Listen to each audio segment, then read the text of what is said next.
Moças lindões, Kreuzer aqui, e no vídeo de hoje eu vou falar sobre o 6º episódio da 2ª temporada de Ruptura, que é assim, que episódio maravilhoso, gente, tem tantos detalhes pra gente falar. Quero discutir algumas teorias aqui com vocês e também falar alguns aspectos da abertura. E dito isso, obviamente esse vídeo vão ter spoilers, mas antes, lógico, não deixa de se inscrever no canal e clicar no sininho pra receber notificação, pra quando tiver um vídeo novo, que eu sempre trago as novidades dos filmes e das séries aqui pra vocês o quanto antes vocês sabem. Gente, eu quero separar esse episódio em alguns tópicos que eu achei que eles dividiram em 3 arcos, né? Ali o Irv e o Burt, o Mark e a Hayley e a Helena e o Dylan. Mas ao mesmo tempo tem algumas coisas que acontecem na Lumon de forma mais individual que eu acho que vale a pena eu começar falando sobre isso aqui, pra daí dar andamento nesses outros arcos que eles vão acabar se misturando um pouquinho mais. Então vou falar sobre o Miltic inicialmente. Bom, gente, a gente sabe que obviamente o Miltic ele não tá nem um pouco satisfeito com a Lumon, né, de uma forma geral. Eu acho que é válido a gente relembrar, né, que antes ele tava no lugar da Huang e aí ele queria o trabalho da Cobel, só que quando ele fica a cargo da Cobel e no nível que tava já, as coisas completamente malucas ali, obviamente isso vai refletir também no trabalho dele, tendo em vista que ele não teve uma avaliação boa. E uma coisa que eu achei interessante é que na conversa que ele teve com a Huang, né, confirmou basicamente o que eu tinha falado no episódio anterior, que a Huang tinha dedurado ele, né, porque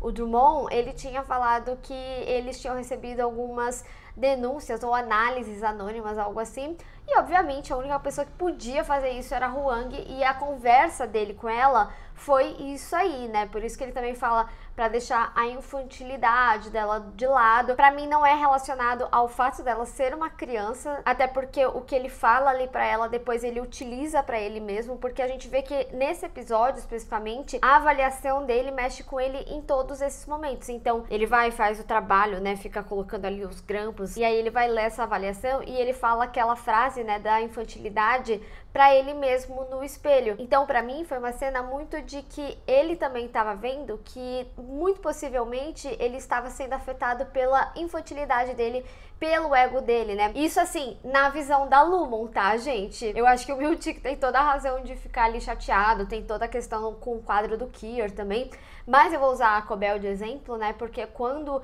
ela falou que queria voltar ao cargo dela, a própria Helena falou que ela se deu mais importância do que ela realmente tinha. Então a Lumon é muito assim, baixa a sua bolinha. Então pra mim parece meio uma discussão de ego. Não sei se ego é a palavra certa, mas de deixar esses aspectos pessoais que incomodam não atrapalharem o seu trabalho. Tanto que ali no final, né, da avaliação, ele até falava, ah, eu vou colocar a coleira neles. E eu acho que essa cena dele com ele mesmo falando a mesma coisa que falou ali pra Huang, de fazer o que ela foi designada, pra ele também é a mesma coisa. Então, talvez a gente veja um ponto de virada no Miltic, de talvez dar menos regalias ali e assim erradicar a sua infantilidade. E falando na Huang, né, eu achei muito interessante que na cena dela com o Mark, ela saiba primeiros socorros. E eu achei curioso, né, porque a gente já tinha visto que eles ali na Ruptura, eles tinham noção de determinadas coisas, tipo luto, alguém morreu, o sentimento, né, como foi ali no Irv do 4º episódio, mas ao mesmo tempo o Mark não sabe o que é um desvio de septo, ou pelo menos não sabe, né, se ele tem isso, porque seria um aspecto pessoal dele e não referente ali ao trabalho. E outro aspecto que eu acho que é válido destacar de detalhe desse episódio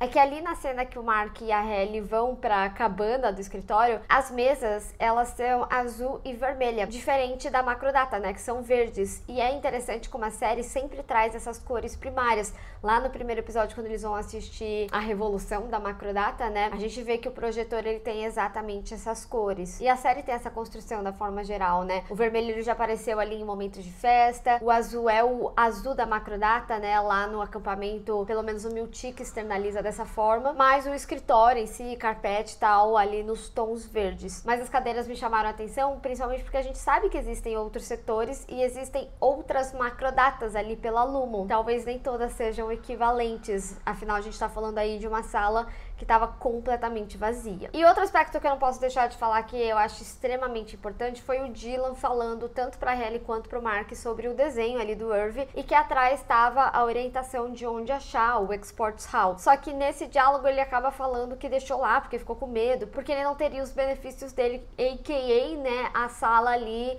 com a família, com a esposa dele, a Gretchen, ou a esposa do seu externo, né? Eu preciso confessar pra vocês que eu achava que a morte do Irv, né, que foi assim que eles representaram, né, dentro ali da Lumon, eu achei que ia ser um ponto de virada pro Dylan. Mas a Lumon ainda assim consegue prender ele nesse aspecto de família, porque muito provavelmente isso faz parte do experimento. Uma das coisas que eu gostei muito sobre esse episódio é que eu achei que ele trouxe muito as relações humanas com foco de importância, inclusive pro que a gente tá vendo ali dentro. Mas antes de falar sobre isso, eu só digo que essa cena me trouxe certa preocupação, porque eu senti que eles vão perder esse papel, que eles vão perder essas orientações. Tá certo que se eles tentarem traquear o que o Irv fez, é só ir lá na OD e falar com a Felicia, e muito provavelmente ela falaria onde que é o Exports Hall, porque afinal, como eu tinha falado no vídeo anterior, o Irv tinha chamado o Dylan pra ir e ele não quis também, pra não perder as regalias. Eu até imaginava que, tendo em vista a avaliação do Miltic, o Dylan nem ia ter mais essa sala, e por isso que eu falo sobre talvez isso ter uma importância muito grande pro experimento, principalmente quando é um episódio que fala sobre essas relações humanas. Eu achei muito curioso como eles construíram a relação do Dylan interno com a Gretchen, que eles começaram a evoluir uma relação ali. Eu falei bastante, né, nos outros vídeos sobre como o Dylan, ele era um ponto de atenção nessa temporada, até porque é uma temporada que começa a desenvolver alguns aspectos importantes sobre ele não ter muita perspectiva de vida de uma forma geral, e eu gostei que eles trouxeram o contraponto de como é a relação dele com a esposa em casa e essa relação que o interno dele tem construído com a Gretchen nessa sala de família, porque a gente vê que ela fica na realidade muito mais confortável com ele ali do que com ele em casa. Acho que tem pontos a serem ressaltados aí. Primeiro, ali na casa, né, a gente vê realmente tem essa questão dele não ter muita perspectiva do que ele quer fazer. Também tem a vida dos filhos, né, a casa, às vezes que a gente viu, ela era um pouquinho mais bagunçada, né, tinha sempre um brinquedo jogado, coisa assim. Eles mesmos não têm uma relação mais próxima de toque, a ponto dela até ter mentido falando que não viu ele, quando na realidade ela não só abraçou como beijou. E aqui, gente, eu vou instaurar a teoria do gêmeo mal, que eu acabei de inventar esse nome. E aí eu vou trazer o paralelo da Hailey e do Mark, né, porque o Mark nesse episódio, ele revela que eles tinham transado no acampamento. A Hailey, ela ficou extremamente triste ali, né, com toda aquela situação, porque ela se sentiu invadida, né, ela já tinha falado no episódio anterior que a Helena tinha roubado o corpo dela, agora ela fala sobre não querer as memórias dela, que ela queria criar memórias ali com ele, e aí o negócio vira realmente um verdadeiro caso de trabalho, que eles chegam a transar no escritório. E aí eu até retomo a teoria do gêmeo mal, né? Porque a reação que ela tem me pareceu muito aquelas situações, sabe? Tipo, quando um cara ou uma mulher, né, fica com um gêmeo e falando: meu Deus, amor, eu achava que era você. E a pessoa fica puta. E aí ela começa a falar assim: você não conseguiu identificar que era eu. E esses irmãos são tipo gêmeos idênticos e tal. Bem novelão mexicano mesmo. Mas eu não quero trazer a novela mexicana pra cá, porque eu acho que a Ruptura é bem mais pé no chão. Mas eu quero falar dessa relação do gêmeo mal, porque eu acho que isso acontece tanto no arco da Hailey e do Mark, e do Dylan com a Gretchen, que ela não fala, né, que beijou ali o Dylan, que ela teve uma aproximação. E eu gosto como as duas cenas, elas são construídas, né, em paralelo, porque é um momento realmente, e é aí que eu destaco sobre a importância das relações humanas, e do porquê eu acho que a Lumon quer que isso aconteça. Eles querem que o Mark e a Hailey se relacionem. Quando eles convencem a Helena a voltar, eles falam: ah, o Mark já falou que não trabalha sem a Hailey. Mas aquele ponto que eles se encontravam, talvez o Mark aceitaria que a Hailey não voltasse, sabe? Então foi uma coisa que a Lumon precisava que ela voltasse, e não uma exigência do Mark diferente do início da temporada. E por isso também o Dylan tem o direito ali à sala da família. E eu acho até curioso, né, que quando eles terminam ali, a Hailey pergunta: ah, foi melhor comigo? E o Mark não responde, ele beija ela e fala tipo: é isso aí.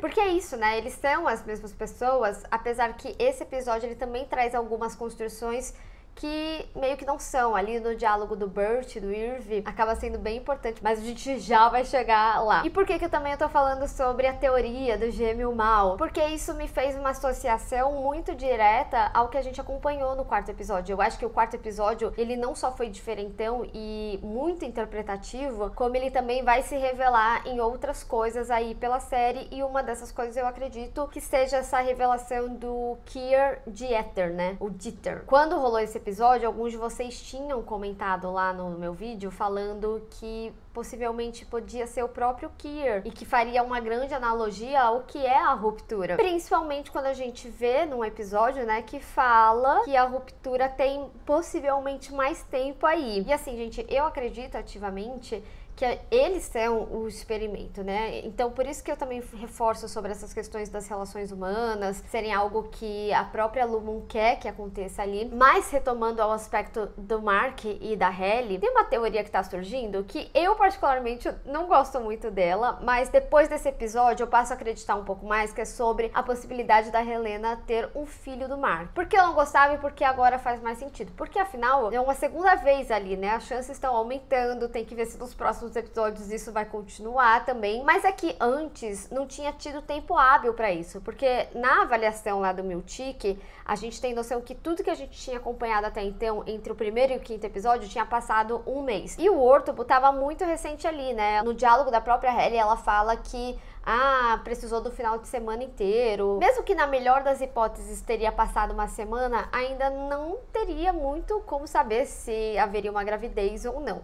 Mas agora, ali no escritório, né, é óbvio, aumenta as possibilidades e a gente não pode esquecer que na abertura a gente vê vários bebês, né, bebês sem rosto, talvez por uma falta de identificação do Mark, porque afinal ele tá se envolvendo com a Hayley, mas o Mark externo não sabe que a Hayley, inclusive, é a Helena. Depois desse episódio, sim, tudo muda. Mas principalmente porque no final da abertura a gente vê um bebê Keir passando. E a Helena é uma Iga, né? Seria aí tipo um herdeiro. Agora, uma das coisas que tem chamado muita atenção aqui na série é toda essa questão da reintegração, porque aqui com o Mark a gente tá acompanhando ativamente como que a reintegração acontece, diferente do que foi do Peter, né? O Peter, agora tendo noção, né, de como que funciona, pra mim dá um entendimento que na época que a gente acompanhava o Peter já tava rolando há muito tempo, até porque ele fazia os desenhos do mapa lá dentro da Lumon e tal. Depois dele querer procurar o Mark, então ele se lembrava do Mark, que trabalhou com o Mark. Então, pra mim, o Peter, ele já tava mais avançado nesse sentido. Ele só não tava tomando os remédios direito. Inclusive, falando em remédios, né,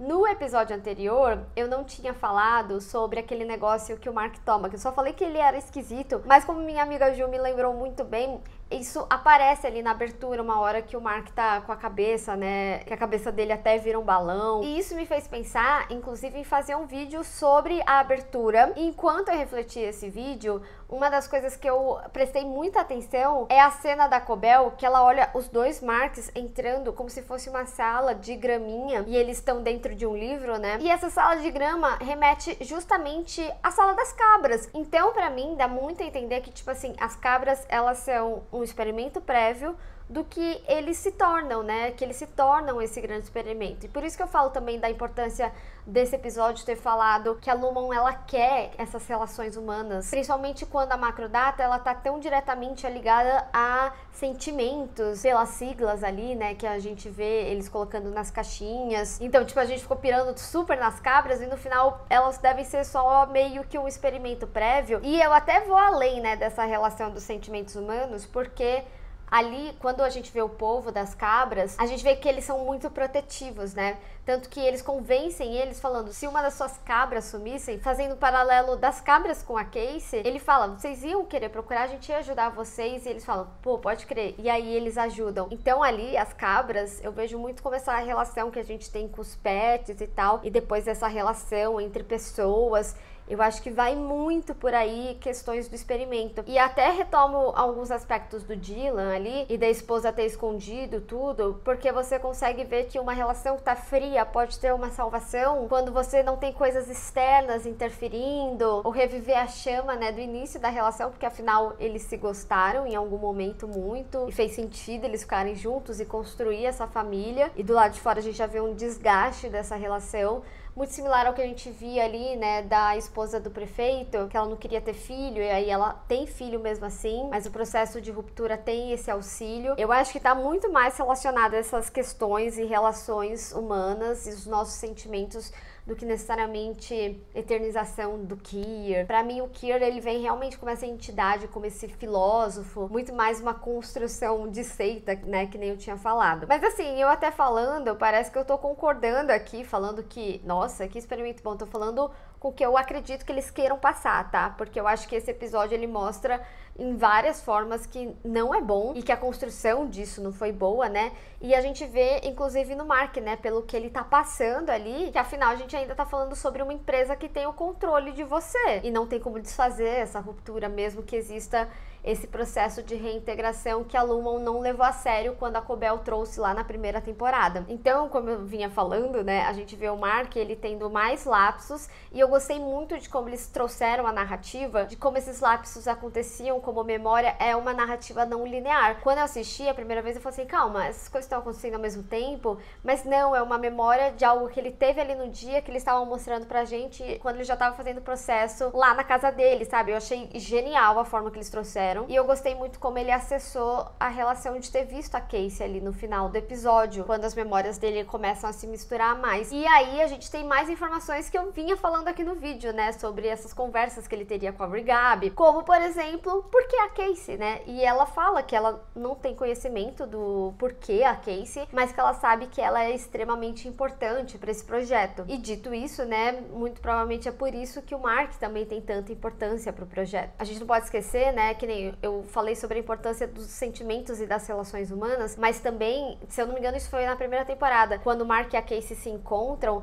o Miltic até chega a questionar a Cobell, de tipo, você acha que é bom? E ela falou, olha que incrível, eles nem se reconhecem. E eu acho que até o desenvolvimento da Gretchen com o Dylan é meio isso, né? É o Dylan não reconhecendo. A Gretchen, ela tem memórias dele, porque ela não tem a ruptura. Aí já é um pouquinho diferente, porque no caso ali, né, o Mark e a Gemma, os dois estavam rupturados, claramente. A Gretchen não, só o Dylan. Então, como eles conseguem reconstruir essa relação, tendo um ali na memória, enfim. Mas eu achei muito curioso do Mark usando as etapas do luto, né? Que ele fala sobre a barganha. E aí ele explica, né, que a barganha é justamente você falar, se eu parar de beber, você devolve minha esposa. Ele dá alguns exemplos, né? E ele fala sobre ele, de fato, conseguir, né? Mas eu vou falar uma coisa aqui pra vocês, tá, gente? A gente já viu várias passagens, e eu acho que é um ponto de atenção, quando o Mark explica pra Helena, achando que era a Halle, o que ele ia fazer com a Casey, ele fala, quando encontrar ela, eu vou levar ela pra aquele corredorzinho e o meu externo vai saber o que fazer. E a Brigab, ela também fala, vocês vão sair juntos dali felizes. Eu não acho que vai acontecer isso. Eu não acho que nem a Casey consegue sair ali, pra ser sincera. Até porque, que nem eu venho falando, acho que desde o meu primeiro vídeo aqui, que eu acredito que muito provavelmente, sim, ela ainda sofreu um acidente, mas possivelmente ela não morreu, ela só tava num estado de coma em que o externo dela ali tá vivo, assim, né, por aparelho, enfim. Eu não vejo tendo um final feliz, tá? Mas também pode ser uma escolha do Mark de aí viver pra sempre na ruptura, já que a Gemma Casey tá lá. Por outro lado, né, tem todo esse envolvimento com a Helena. E falando em Mark e Helena, né, gente, que bizarra a cena do chinês, né? Eu falei no vídeo anterior dela observando o Mark ir embora ali da empresa, né, sobre ele ser uma pessoa que genuinamente gostou dela, mas a cena em si, ela é toda esquisita, principalmente quando ela fala que ele deveria conhecer o pai dela, e ele até brinca, ele fala, já conheceu o pai? E ela, você seria o primeiro e tal. Fica todo mundo meio assim, sabe? E é interessante, é uma sutileza que o episódio traz, que claramente o Mark nem sabe que ele conhece a Helena Halle, tanto que quando as memórias começam a vir, quando ele faz o processo de acelerar a reintegração, ele vê a Helena muito rapidamente e ele fala, what the fuck? Porque ele se liga que ele conhece ela. Mas ali na cena do chinês, eu acho que ela tem uma dualidade, que é o seguinte, a Helena, gente, eu não vou ser hipócrita aqui e falar que ela só tá apaixonada e tá perseguindo o Mark como todo mundo, né, persegue, assim como a Cobell perseguiu ele. Ela não é sonsa, tá? Mas o Mark, como ele tá fazendo essa reintegração, a própria Brigab fica na casa dele falando, não sei se eles estão observando a gente. O diálogo, ele tem vários pontos de atenção que são assustadores pro Mark na perspectiva que ele não conhece ela. O primeiro é ela falando, eu sou a head da empresa, é lógico que eu sei de tudo. Imagina a pessoa que sabe que tá fazendo algo errado, ela tá assim, meu Deus, então ela sabe o que eu tô fazendo, por isso que eu vou pra casa, embora e etc. E além disso, ela tem alguns erros também, uns propositais, como chamar a Gemma de Hannah. É aí que começa a ficar sério o negócio, que o Mark percebe que ela não tem uma intenção boa, porque ele sabe que claramente ela sabe das coisas, mas ela também comete um erro ali, falando que quer saber das experiências dele, quando na realidade demonstra que são outras experiências que ela tá se referenciando ali, porque ela viveu, porque ela estava com o Halle. Mas o Mark ali, né, ele se sente ameaçado, porque afinal é a head da Lumon falando que sabe basicamente de tudo. E pra mim é por isso também, né,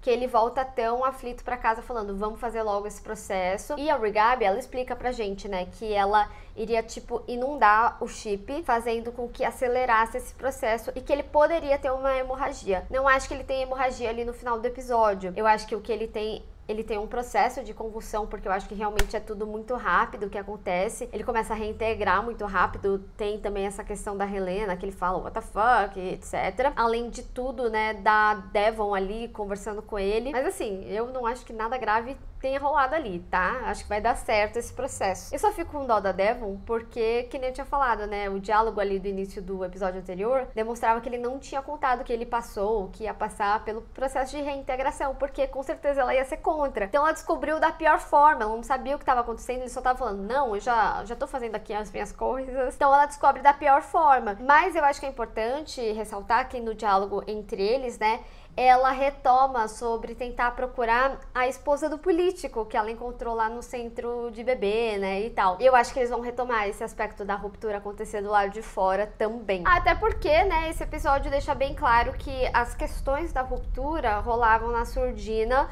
antes mesmo do que fosse legalmente ali, né, dentro da empresa e etc. Esse episódio, ele traz informações muito importantes sobre o experimento. Primeiro, no diálogo da Helena e do Mark, falando que o pai dela, que tinha criado a ruptura, eu não fazia ideia que tinha sido o pai, pra mim tinha sido algo até de antes. Eu não me recordo realmente se na primeira temporada eles tinham falado isso. E que o processo de ruptura existe há 12 anos. Isso é revelado entre o Burt e o Irv e o Fields ali. E guardem essa informação porque ela vai retornar em alguns momentos quando eu vou falar sobre esse diálogo entre eles ali. Bom, a gente finalmente vê acontecer esse jantar entre o Fields, Burt e o Irv. E assim, o Fields, ele claramente tá ferido, ele tá muito magoado. No diálogo a gente entende o porquê, mesmo que ele aceite a situação. Por quê? Quando o Burt fala quando ele iniciou a ruptura e etc., ele chega a falar que ele era um canalha. Então dá muito a entender que ele deve ter ferido muito o Fields em vários momentos, né? E eu acho legal falar a expressão canalha especificamente, porque eu acho que ela traz uma conotação realmente de que ele traía muito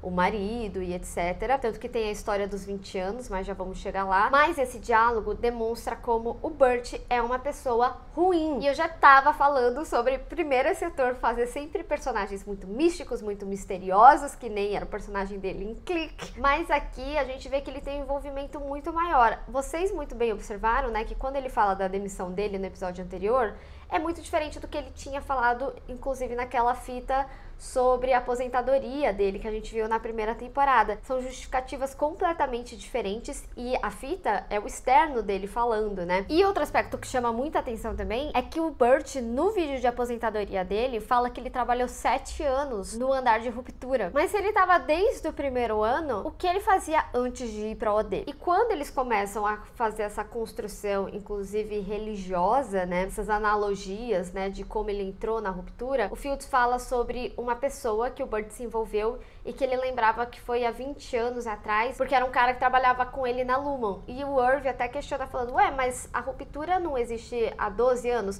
Então de duas a uma, ou existe na surdina muito antes, ou o Burt tem todo o envolvimento do processo, do por trás ali da ruptura. E assim, os 12 anos, né, é o processo em que a sociedade aceitou. Isso não quer dizer que antes não tinham experimentos e que talvez muitas pessoas possam ter morrido nesse processo e que talvez o Burt esteja no entorno disso, mas nesse sentido eu não sei até que ponto também, se ele via que era uma coisa que podia ocasionar morte, porque ele mesmo faria também, mas ele com certeza está envolvido em algo muito errado que acontecia na Lumon muito antes do processo de ruptura ser conhecido. Tanto que eles não dão a entender que ele tem a ruptura há 20 anos. Dá a entender que ele trabalhava na Lumon antes. Porque ele fala, né, que a ruptura ele fez justamente quando o pastor falou sobre o processo e ele falou, era muito novo, ainda não era muito conhecido.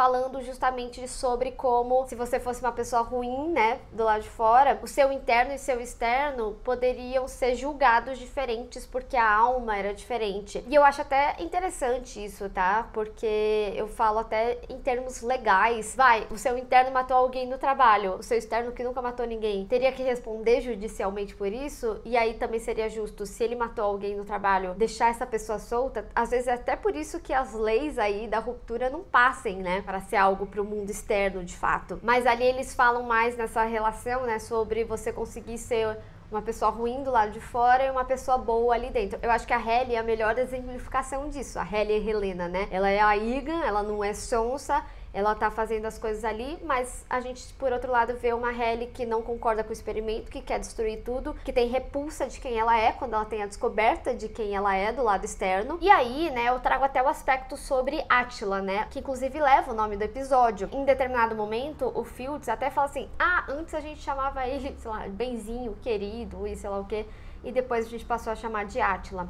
Attila foi conhecido como o flagelo de Deus. Então eu acho que isso também diz muito sobre o Burt, de como ele era dentro da Lumon, tendo em vista, né, que Keir seria Deus, ele seria o flagelo de Keir. Acho que podemos concluir por aí. Por isso que eu fico ressaltando sobre Keir ser muito mais uma entidade do que uma pessoa que essencialmente iria retornar, tá mais pra Deus do que Jesus. E o Burt depois até tenta desconversar ali com o Irving falando, ele bebe, mas não tem nada a ver esses 20 anos. Mas, mesmo se fosse mentira, ainda já deixa muito claro nesse diálogo que o Burt não é boa pessoa. Então ele não tem as melhores intenções. De fato, né, lá dentro ele podia até ser bom pro Irv. Inclusive, né, eu até ressalto um aspecto aqui. Eu vim destacando o vídeo todo sobre como esse episódio é sobre relações humanas, né? E se a Lumon queria propositalmente que o Dylan se envolvesse com a Gretchen e o Mark com a Hailey, por que não o Irv e o Burt? Creio eu que a gente vai ter muito mais essa resposta quando a gente descobrir o que é o Burt. O que o Burt faz? Será que aqueles aparatos que o cara da Export Hall pegou era pro Burt? Eu acho que é válido esse questionamento, principalmente quando o Mark questiona a Regabi se a Casey tá sofrendo lá, né? E ela fala que não sabe. E aí, por último, mas não menos importante, tem também a cena, né, da invasão da casa do Irv. A gente vê o Drummond invadindo ali, né? O Drummond é o cara do conselho que fez a avaliação lá do Miltic. Primeiro que ele tá com uma colmeia de chaves e abre a casa lá do Irv. Assim, gente, a gente sabe que a Lumon não dá privacidade nenhuma pros funcionários dela, né? A Cobel já invadiu a casa do Mark, todo mundo sabe onde o outro mora ali. Enfim, não me espanta eles terem a chave lá da casa do Irv. O que foi bom que ele se livrou das pinturas, né? No episódio anterior. Inclusive, fiquei até refletindo, eu não sei se vocês lembram no primeiro episódio, quando o Mark ele tá correndo pelo escritório, a gente vê uma pessoa meio que saindo assim de fininho. Será que é ele que aparece em alguns flashes, assim, como quem tá observando eles mais de perto? Porque era uma pessoa alta, né? Mas o Drummond acha a caixa dele, né, que tinha questões do pai dele, tinha alguns artigos de jornal que eu já destaquei aqui, mas ele passa por algumas folhas e obviamente eu pausei pra gente destacar e destrinchar junto essas folhas. Na primeira, basicamente, são nomes de funcionários que trabalharam lá na Lumon, e aí tem algumas informações como endereço, idade, quando que fez a ruptura, e já na segunda folha tem um destaque para um cara que se chama Doug Coleman. Nisso ele destaca falando que ele sofreu uma batida de carro e com isso ele fraturou a mão esquerda. E ele processou a cidade e eles colocaram lá como resposta que era colocar uma placa de Pará, provavelmente onde aconteceu o acidente. Só que tem uma observação do Irv, escrito em lápis, que ele fala: o acordo levou ele a fazer a ruptura. Só que é interessante porque a data ali é 2007. A série nunca deixou muito claro em que ano ela se passa, mas o povo do Reddit foi atrás, falou que lá no primeiro episódio a gente consegue ver a carteira de identidade do Mark, que mostra que ele nasceu no dia 3/4 de 78. E a carteira foi emitida no dia 24/4 de 2020. Então, que supostamente o Mark teria mais de 40 anos e a série é para além de 2020. Então, se esse Doug Coleman, ele fez a ruptura em 2007, quando aconteceu esse acidente, teríamos aí, considerando 2020, 13 anos. Ou seja, muito provavelmente o Irv até já sabia que o processo de ruptura não tinha esses 12 anos. E talvez talvez o que tenha acontecido ali na casa do Burt tenha ajudado mais ainda ele nessa investigação. E assim, são 13 anos se a gente considerar 2020, ou seja, pode ser muito mais tempo. E já na terceira folha tem alguns nomes que estão grifados. E aí tá grifado L-A-E-N-J-O, L-A de novo e S-T. Que honestamente não faço ideia o que isso significa. Fui ver se tinha a ver com o Frolic lá, com as sensações, que conectava com a macrodata de alguma forma, e no final das contas não cheguei muito a alguma conclusão, mas se vocês souberem o que significa, deixa aí nos comentários que a gente vai discutindo junto. Enfim, gente, como eu falei, esse episódio tem muitos detalhes. Eu acho que a gente poderia ficar horas aqui falando, e muito provavelmente se assistir de novo vão ter mais outros detalhes ainda. Vocês provavelmente vão comentar coisas que eu nem falei nesse vídeo, que nem sempre a gente consegue falar tudo também, mas com certeza foi um dos episódios mais importantes e intensos dessa temporada. Pra mim, foi disparado o melhor. Tô preocupadíssima e curiosa, né, pra ver como que vai ser o processo aí do Mark. Acho que ele se coloca em um risco muito grande, né, eu não acho que ele vai morrer e tal, mas o processo da reintegração em si já é muito perigoso. O próprio Peter morreu por pouco, né, ele não tomava os remédios direito, e aí a gente tem que considerar que o Mark, ele fez um boost aqui pra acelerar esse processo, por mais que ele estivesse mais seguro, pelo que a Gabi falou. E eu acho que ele também foi um episódio de muita importância pra gente ter mais noção do histórico da Lumon, do que a Lumon faz, do que é o experimento de ruptura, mesmo que sejam muitos mínimos os detalhes, mas que eu acho que a gente pode ir juntando as pecinhas até o fim dessa temporada. Mas e aí, pessoal, vocês tinham reparado nesses detalhes? Teve mais alguma coisa que você reparou e não falei aqui? E me fala o que você achou desse episódio e o que você acha que vai acontecer no 7º. Enfim, vamos discutir. Bem, pessoal, espero que vocês tenham gostado desse vídeo. Não esquece de deixar o seu gostei e compartilhar nas redes sociais, inclusive me segue lá. Se inscreve no canal e clica no sininho para receber notificação para quando tiver um vídeo novo. Te vejo no próximo. Tchau!